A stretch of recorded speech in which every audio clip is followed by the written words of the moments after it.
a disc of mass 50 kg and radius 1 meter. So we are having a disc of mass 50 kg and radius of disc r is equal to 1 meter, is rotating at 180 rpm. Number of rotations per minute is given 180 rpm. So convert it into rps. So 180 divided by 60, that is 3 rps, rotations per second. So the initial angular velocity omega 1, which is equal to 2 pi n1, is equal to 2 pi into n1, number of rotations, it is 3.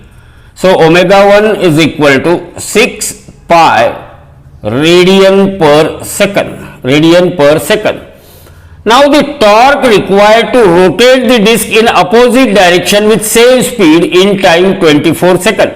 So in a time t equal to 24 seconds, we want to rotate. Initially, if disc is rotating in anti-clockwise direction, then what is the torque required to rotate the disc in what? Opposite direction.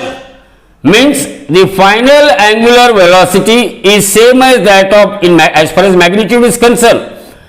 When disc is rotating in opposite direction, then its angular velocity omega 2, it must be equal to minus of omega 1. Why negative sign? Because their directions are opposite. If one is acting vertically upward, then other is acting vertically downward. So that is equal to minus of, because omega 1 is 6 pi, so omega 2 is minus of 6 pi radian per second. Now we know the initial angular velocity, we know the final angular velocity, so we can calculate the angular acceleration. Angular acceleration alpha is equal to omega 2 minus of omega 1 divided by time t.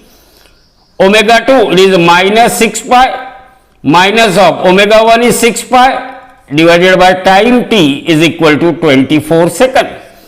So that is equal to minus 6 pi means it is minus 12 pi divided by 24. So 12 to the 24. So it is minus of pi by 2 and unit is radian per second square.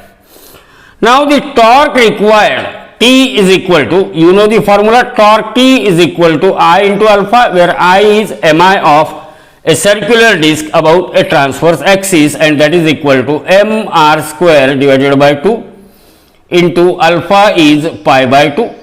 Now put the value of mass of disc, it is equal to 50, radius is 1, so it is 1 square divided by 2 into pi by 2 into what? Pi by 2. And if you calculate it, so see here, 2 to the 4 and 50, so it is 12.5. So this 2 and 2 get cancelled, so it is 12.5 pi Newton meter, 12.5 pi Newton meter. So out of 4 options, which option is correct? Option B is the correct option for this question.